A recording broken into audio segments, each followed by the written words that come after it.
Hi అందరికీ, నేను మీ శ్రావణి. అందరూ కుశలమా? Welcome to ARS home. ఈరోజు కొంచెం స్పెషల్ వీడియో అనమాట. ఏం లేదు, అమ్మ వాళ్ళ ఇంటి దగ్గరికి వెళ్తున్నాను.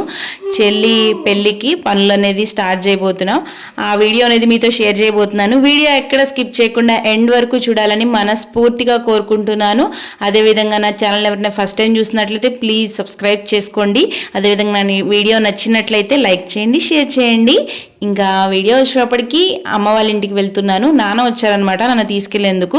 3 days చెల్లికి పసుపు కొడుతున్నారు. ఇంకా అమ్మ వాళ్ళు రమ్మంటే ఇంకా వెళ్తున్నాము. పెద్దాన్ని అయితే అత్తయ్య దగ్గర ఉంచేసాను. అంటే చూస్తా అన్నారు అత్తయ్య అనేసి. అంటే 4 days మళ్ళీ లీవ్ పెట్టడం ఎందుకు అనేసి స్కూల్కి అక్కడ ఉంచేసాను. చిన్నాడు నేను నాన్న వెళ్ళాం. అక్కడికి వెళ్ళానో లేదో వెంటనే చెల్లి నాన్న ఆ హాల్ దగ్గరికి వెళ్ళి చూసొద్దాం, ఒకసారి మాట్లాడి రావాలి అనేసి అన్నారు. మ్యారేజ్కి హాల్ అక్కడికి వెళ్ళి మాట్లాడేసి వచ్చేసాం అనమాట. ఇంకా ఎండ అండి ఫుల్ ఉంది అసలు. అమ్మో మామూలుగా లేదు ఎండ బయట అయితే. ఇంకా వచ్చేటప్పటికి మా చెల్లి అనమాట, పిన్ని వాళ్ళ కూతురు, తను అయితే మా కోసం మష్రూమ్ బిర్యానీ చేసి పన్నీర్ కర్రీ చేసింది.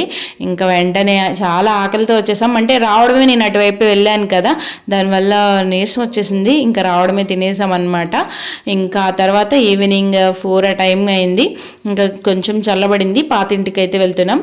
చెల్లిని పసుపు కొట్టడం కానీ పెళ్లి కూతురిని చేయడం అంతా అక్కడే. ఇంకా అక్కడికి వెళ్తున్నాను. ఇది కొత్తింటి దగ్గర ఎదురుగుండా ఫ్లవరింగ్ అది బాగుంది, కానీ అస్సలు లీవ్స్ లేవనేసి మీతో షేర్ చేశాను. ఇంకా అక్కడి నుంచి ఇక్కడికి వచ్చేసాము. ఇక్కడ అసలు అంతా ఇలా వదిలేశారు. అప్పుడు వెళ్ళేటప్పుడు ఇవన్నీ వేస్ట్ వెళ్ళేయండి, కానీ ఎప్పటికన్నా ఉపయోగపడతాయేమో అన్నట్లు కొంచెం ఎక్స్ట్రా బట్టలు అవన్నీ ఎవరికొకరికి ఇవ్వచ్చు కదా, అలా ఉంచేసింది అమ్మ అయితే. ఫస్ట్ అయితే అమ్మ ఇల్లంతా దులుపుకొచ్చేస్తుంది, బాగా డస్ట్ వచ్చేసింది. ఇప్పటికి 1 year అయిపోయింది అనుకుంటా ఇల్లు షిఫ్ట్ అయ్యి. దానివల్ల ఇంకా ఎక్కడ బూజు ఉండింది. ఇంకా అదంతా క్లీన్ చేసుకొస్తుందమ్మా. నేను పైన తీయాల్సినవి తీస్తున్నాను. డస్ట్ అదంతా చేయలేదులేండి నేను. ఇప్పుడు మీకు చూపిస్తున్నాను కదా, ఇది పెద్ద సంచి నిండా ప్లాస్టిక్ అనమాట. రిటర్న్ గిఫ్ట్స్ ఇదివరకు ప్లాస్టిక్ డబ్బాలు ఇచ్చేవాళ్ళు కదా, అవన్నమాట ఇవి.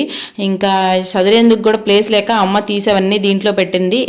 అంటే ఎప్పుడైనా ఉపయోగించుకోవచ్చు కదా అనేసి అట్లనైతే ఇప్పుడు పైన పెట్టేస్తుంది, దులిపేసేదంతా. ఇంకా అన్నయ్య వాళ్ళ మా వదిన అనమాట, అన్నయ్య వాళ్ళ ఆవిడ, తను వాళ్ళ పిల్లలు వచ్చారు, మేము వచ్చాం కదా అనేసి ఇంకా అంతా క్లీన్ చేస్తున్నారు. నాన్న అయితే బయట క్లీన్ చేస్తున్నారు. అంటే మీకు తులసమ్మలు చూపించాను కదా ఆల్రెడీ, ఎంత బాగా ఉండేది వనంలాగా. ఇప్పుడు అదంతా నిద్రపోయాయండి తులసమ్మలు. సమ్మర్ వస్తే ఉండవులేండి, ఇంకా మళ్ళీ వర్షం పడిన తర్వాతే ఇంకా అవన్నీ నాన్న తీసేస్తున్నారు, నిద్రపోయాయి కదా అనేసి. మళ్ళీ రేపొద్దున పెళ్ళికి ఆ టైంలో ఇక్కడ కూర్చోడానికి మామిడి చెట్టు కింద బాగుంటుంది కదా, అదంతా క్లీన్ చేసేస్తున్నారు నాన్న బయట, అమ్మేమో లోపల క్లీన్ చేస్తుంది. మేము జస్ట్ ఊరికే అలా కూర్చుని అన్నీ చూస్తూ ఉన్నాం అనమాట. అంటే అందిస్తున్నాను, కొన్ని అందించాల్సినవి. ఎన్ని వచ్చినాయి అంటే తులసమ్మలు మాత్రం ఫుల్గా ఉన్నాయండి. అవన్నీ ఇదివరకైతే దునిలో వేసేది నాన్నమ్మ తీసుకెళ్ళి, కానీ ఇప్పుడు దుని దగ్గరలో వేయట్లేదు అనమాట, ఇంకా కాలువలో వేసేయడమే. ఇంకా ఇది సంపంగి చెట్టు అండి. ఇది కూడా బాగా గుబురుగా ఉండి ముళ్ళు ఉండడం వల్ల మా కాంపౌండ్ దాటేస్తుంది. దానికోసం మళ్ళీ ఇంకా ఇబ్బంది వేరే వాళ్ళకి ఎందుకులని నాన్న కొట్టేశారు, చూసుకోలేదు. దానికి సంపంగి పువ్వు ఉందనమాట, నేనైతే కోసాను.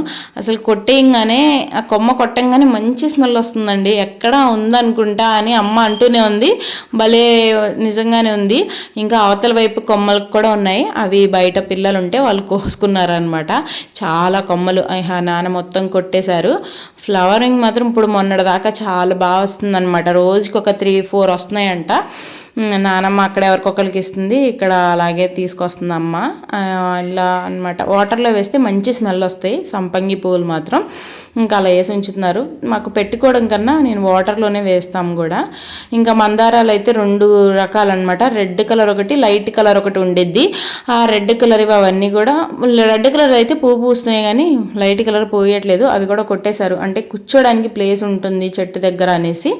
ఇంకా అవన్నీ నా అన్నయ్య ఏమో అక్కడ ఒక వేప చెట్టు దుంగ ఉంటే దాన్ని కూడా సదురుతున్నారు. ఇంకా అందరూ ఆ పనుల్లో ఉన్నారు. ఎదురుగుండా ఆంటీ వాళ్ళది అనమాట, దాని పేరు జాక్. బాగుంటుంది ఇవ్వలే, అది క్యూట్గా మేము వచ్చినప్పుడు తీసుకొచ్చారనమాట. ఇంకా దాంతో కొంతసేపు హద్విక్ ఆడేశాడు. ఇంకా ఇక్కడ మామిడి కాయలు అయితే తక్కువ అయిపోయాయి. ఏంటంటే మొన్న ఎంగేజ్మెంట్కి ఈ కాయల్ని కోసి అంటే పచ్చడికి పప్పులోకి అలా వేసారనమాట ఎంగేజ్మెంట్లో. ఇంకా కొన్ని ఉన్నాయి, అవి ఇంకా రావాలి. ఇంకా పిందెలు కూడా ఉన్నాయిలేండి, వస్తాయి ఒక 12 అలా అవుతాయి అనుకుంటా. ఇంకా ఇదైతే నెక్స్ట్ డే దులిపేసాం కదా నిన్న ఈవినింగ్ వచ్చి. ఈరోజు అయితే పెయింట్ అయితే వేస్తున్నారు, పైన సున్నంలాగా వేపిస్తున్నాము. ఇంకా అబ్బాయి అయితే వేస్తున్నాడు, ఇద్దరు వచ్చారు, 2 కోటింగ్ అనమాట. ఈరోజు మొత్తం సరిపోతుంది. ఈరోజు క్లీన్ చేసేద్దాం అనుకున్నాము కానీ వద్దండి అని చెప్పారు. రేపు క్లీన్ చేయమన్నారు. క్లీనింగ్ అయితే అమ్మ వచ్చి రేపు కడగాలి. ఇదంతా ఎలా పోసేసారంటే బాబోయ్, అసలు అది ఏమన్నా ఏంటంటే ఇలా చేశారంటే పోతుందండి అని చెప్పారు. చూడాలి రేపొద్దున క్లీన్ చేసేటప్పుడు. ఇంకా ఇక్కడి నుంచి అయితే మేము చెల్లికి ఒక బ్లౌజ్ శారీ తీసుకున్నాం. ఆ బ్లౌజ్ ఇవ్వడానికని వచ్చాం అనమాట, చెల్లి నేను అద్విక్. ఇంకా మగ్గానికే అండి ఎంత టైం అవుతుంది, అలాగే మనీ కూడా వీటికే పెట్టాల్సి వస్తుంది. అలా ఉంది. అయితే ఈ బ్లౌజుల దగ్గరే బాగా ఇబ్బంది అయిపోతుందని ముందుగానే ఇచ్చేస్తున్నాం. మళ్ళీ వాళ్ళు ముందులే చెప్పారనమాట మాకు ఒక 20 days కావాలని. మళ్ళీ అందుకనేసి తీసుకుని అక్కడ కొన్ని బ్లౌజెస్ ఉన్నాయి, అవి తీసుకుని మళ్ళీ స్టిచ్చింగ్ దగ్గర ఇచ్చేసి ఇంకొన్ని బ్లౌజెస్ అయితే ఇచ్చాము ఇక్కడ. ఇంకా వాళ్ళు ఇస్తా అన్నారు. ఇంకా అక్కడి నుంచి అయితే హలీం టైం అనమాట. గుడివాడలో కూడా పెట్టారు అనేసి చెప్పింది చెల్లి. అవునా అనేసి చూస్తున్నాము, అక్కడికి వెళ్ళి హలీం తెచ్చుకుందాం అనేసి. విజయవాడలో అయితే బాగా ఫేమస్ కదా, ఇక్కడ తిందాం అక్క అని తీసుకెళ్ళింది. అయితే ఇక్కడ తినడం నాకు నచ్చలేదు, ఎందుకంటే అక్కడ ఎవరు లేరు తినడానికి విజయవాడలో లాగా. సరే అని ఇంటికైతే పార్సిల్ తెచ్చేసుకున్నాం అనమాట. ఇంకా హద్విక్ అయితే దేంట్లో వెరైటీగా ఉండేటప్పటికి దాని వైపే చూస్తున్నాడు హలీం అనేసి. వాడు టేస్ట్ చేయలేదండి ఇప్పుడు దాకా. ఇంకా పర్వాలా, నాట్ బ్యాడ్, బాగానే ఉంది, మరి అంత అయితే తీసుకోవాలా. ఇంకా ఇంటికి రాగానే తిన్నామన్నమాట. టేస్ట్ కూడా బాగుంది కానీ ప్రైస్ మాత్రం ఎక్కువగానే ఉందండి. ఎందుకంటే అక్కడ 100 రూపీస్ అలా వచ్చేది, ఇక్కడ 400 తీసుకున్నారు. టేస్ట్ తగ్గట్లుగా ఉందా అంటే క్యాష్యూస్ అలాంటివి ఏమీ వేయలేదు. అక్కడ మీద తక్కువే అని చెప్పొచ్చు. అయితే నేనైతే అంటే ఆల్మండ్స్ కానీ అలాంటి డ్రై ఫ్రూట్స్ అయితే ఏం వేయలేదు, కానీ 400 తీసుకున్నారు ఈ చిన్న బౌల్. ఇంకా పర్లేదులే అనేసి తిన్నామన్నమాట. ఇంకా ఇదేనండి ఈరోజు వీడియో అయితే. ఈ వీడియో మీకు నచ్చింది అనుకుంటున్నాను. నచ్చితే ప్లీజ్ లైక్ చేయండి, సబ్స్క్రైబ్ చేయండి, షేర్ చేయండి. పసుపు కొట్టే వీడియోతో అయితే మళ్ళీ మీ ముందుంటాను. Thank you for watching. Video నచ్చితే మాత్రం లైక్ చేయడం అస్సలు మర్చిపోకండి.